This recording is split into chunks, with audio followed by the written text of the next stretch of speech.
अस्सलाम वालेकुम जी। मेरा नाम doctor Bilal Hanif.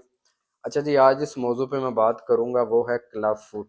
Club foot को हम कंजेनिटल क्लब फुट भी बोलते हैं। कंजेनिटल का मतलब ये होता है जो बीमारी हमें या जो डिफॉर्मेटी बाय बर्थ जो है बच्चे के अंदर या किसी भी पेशेंट के अंदर पाई जाती है उसको हम कंजेनिटल बोलते हैं। क्लब फुट जो है वो बच्चों के अंदर पाया जाता है। क्लब फुट का मतलब ये है कि जब बच्चे की पैदाइश होती है, मैं यहाँ पे एक पिक्चर भी लगा दूंगा कि जब बच्चे की पैदाइश होती है उसके पाँव अंदर की तरफ मुड़े हुए होते हैं। ठीक है, इसको जो है हम क्लब फुट बोलते हैं। क्लब फुट में जो है मेल बच्चों की रेशो जो है वो ज़्यादा होती है एज कम्पेयर टू फीमेल। ठीक है, अगर रीजन की बात करें तो इस पे डिफरेंट रिसर्चेज हो चुके हैं, लेकिन उसमें कुछ हम ये नहीं कह सकते, कुछ ऑथेंटिक रिसर्च अभी तक ऐसा कुछ सामने नहीं आई रीजन।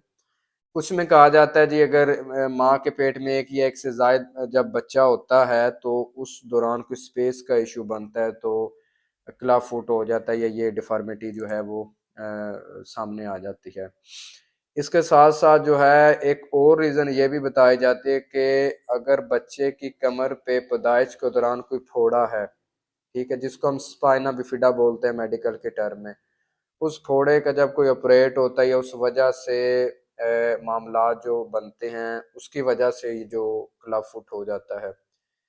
इसके साथ साथ जो है इडियोपैथिक यानी कि कोई और बाद में कोई मसला जब बन जाता है, बाई बर्थ ठीक होते हैं उसके बाद कोई मसला बना उसकी वजह से भी क्लब फुट हो सकता है। ये डिफरेंट इसमें रिसर्चेज हैं, लेकिन अभी अथेंटिक कौन सी है ये हम अभी कहना जो है वो कबल अज़ वक्त है। अभी रिसर्चेज और भी चल रही हैं। तो क्लब फुट को जो है वो ट्रीट करने का क्या जो है तरीका है। क्लब फुट को जो है वो हम जो है वो दो तरीकों से ठीक करते हैं। ठीक है, इसमें बेसिकली एक पोनेस्टी टेक्निक यूज होती है, जो मेडिकल के हैं उनको पता है पोनेस्टी मेथड है क्या। पोनेस्टी में फिर आगे दो फेजेस आ जाते हैं, एक होता है कुरेक्टिव फेज, एक होता है मेंटेनेंस फेज। कुरेक्टिव फेज में क्या होगा, जैसे कि नाम से ही जाहिर है, जो वो बिगाड़ होता है जो पाँव अंदर की तरफ मुड़ा हुआ होता है, ऐसे अंदर ऐसे अगर पाँव ऐसे अंदर को मुड़े हुए होंगे तो कुरेक्टिव फेज का मतलब ही ये है जो वहां पे बिगाड़ आया है उसको कुरेक्ट करना, सीधा करना। एक एनाटॉमिकल पोजीशन होती है, उस पोजीशन में लेके आना जो नॉर्मल बॉडी की पोजीशन है। तो उसमें ये होता है कि वो जो ऑर्थोपेडिक होते हैं वो क्या करते हैं, वो वहां पे उसके बच्चे के पाँव पे पीओपी करते हैं। पीओपी प्लास्टर ऑफ पेरिस, जिसको आप कहते हैं कि ऊपर वो पट्टी वगैरह लगा देना। ठीक है, वो पीओपी करके उसको करेक्ट पोजीशन के अंदर लाया जाता है। फिर वो एक हफ्ते डेढ़ या दो हफ्ते के बाद उसको रिमूव किया जाता है, दोबारा से डॉक्टर असेस करता है, उसके बाद फिर से वो जो है पीओपी उसके ऊपर लगा देते हैं। अब जो प्लास्टर ऑफ पेरिस या पीओपी है ये डिफरेंट फेजेस के अंदर लगाया जाता है। ठीक है, वो उसके अकॉर्डिंग होता है, पेशेंट टू पेशेंट भी वेरी करता है। ठीक है, सेवेरिटी कितनी है ये भी उस पर डिपेंड करती है। तो जब ये बार बार ये कोई 8-10 हफ्ते लगाने के बाद वो देखेंगे क्या सिचुएशन है, उसके बाद जो है वो आपके बच्चे का पाँव जो है वो काफी हद तक सीधा हो जाता है। इसके बाद अगला जो फेज आता है उसको बोलते हैं मेंटेनेंस फेज। ठीक है, कुरेक्टिव फेज हो गया, उसमें आपके बच्चे के पाँव सीधे हो गए, फिर अब मेंटेनेंस फेज आ जाएगा। मेंटेनेंस फेज के अंदर ये होता है कि जो उन्होंने बच्चे के पाँव को सीधा किया होता है उनको मेंटेन करना बड़ा जरूरी होता है।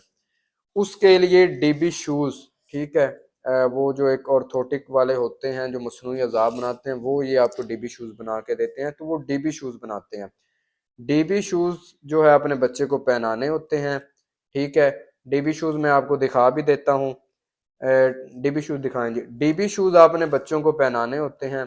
उससे क्या होता है कि आपके बच्चे के पाँव सीधे रहते हैं। जब कुरेक्टिव फेज के बाद आपके जो बच्चे के, ये देखें ये होता है डीबी शूज। ठीक है, ये ऐसे अपने बच्चे को पहनाने होते हैं, इसको हम डीबी शूज कहते हैं। ये डिफरेंट साइजेस के होते हैं, वो अकॉर्डिंग टू पेशेंट वो मेजरमेंट या उसकी एज के हिसाब से ये आपको मिल जाएंगे। तो ये आपने पहनाने होते, ये इसलिए ज़रूरी हैं मेंटेनेंस फेज में क्योंकि ये री अकरेंस यानी दोबारा होने के भी चांसेस होते हैं। ये इसका कुछ टाइम ड्यूरेशन होता है, 5-7 साल तक ये हमें जो है ना थोड़े थोड़े करके इसको डीबी शूज़ पहनाने चाहिए। ठीक है, या 4 4 या 5 साल तक तो लाजमी होना चाहिए। इससे क्या होता है, वापस जाने के चांसेस जो हैं वो बड़े कम हो जाते हैं या बिल्कुल जो है ख़त्म हो जाते हैं। तो अगर हम मेंटेनेंस फेज को फॉलो नहीं करते, करेक्टिव फेज हो गया, मेंटेनेंस को फॉलो नहीं करते तो दोबारा होने के चांसेस भी होते हैं। इसके अलावा ट्रीटमेंट में एक और ऑप्शन भी होता है, अगर सेवेरिटी ज्यादा है, बिगाड़ आ गया, कॉन्ट्रैक्चर या वहां पे बहुत ज्यादा पट्टे टाइट हो गए, आपने डिले कर दिया, लेट हो गए हैं, तो फिर जो है वो डॉक्टर जरा सर्जरी के थ्रू उसको करेक्ट करते हैं। कोई पौने घंटे या घंटे की सर्जरी होती है, तो उसमें एक या एक से ज्यादा सर्जरीज भी हो सकती हैं, ये डिपेंड करता है सेवेरिटी के ऊपर। तो सर्जरी से क्या होगा, वो आपके जो है पाँव वो उसको रिमूव करके तो आपके पाँव बिल्कुल बच्चे के सीधे हो जाते हैं। फिर एक या एक से ज्यादा भी सर्जरियां हो सकती हैं। तो ये एक छोटा सा ओवरव्यू था इस पे क्लब फुट के ऊपर, ठीक है। तो इसमें बड़े पेशेंट्स आते हैं जो लेट हो चुके होते हैं, ठीक है, वो घर में टोटके वगैरह करते हैं और ये सारा। अगर आपके बच्चे को किसी को जब पैदाइश होती है ये क्लब फुट का इश्यू, फौरन अपने ऑर्थोपेडिक को विजिट करें और उसके जो है वो बताए हुए तरीके के मुताबिक उसका जो है वो ट्रीटमेंट करें, बजाय इससे कि वो आप लेट हो जाएं या देसी टोटके करते रहें। बाद में जो है ये ज्यादा मुश्किल आपको फेस करना पड़ेगी। खुदा हाफिज।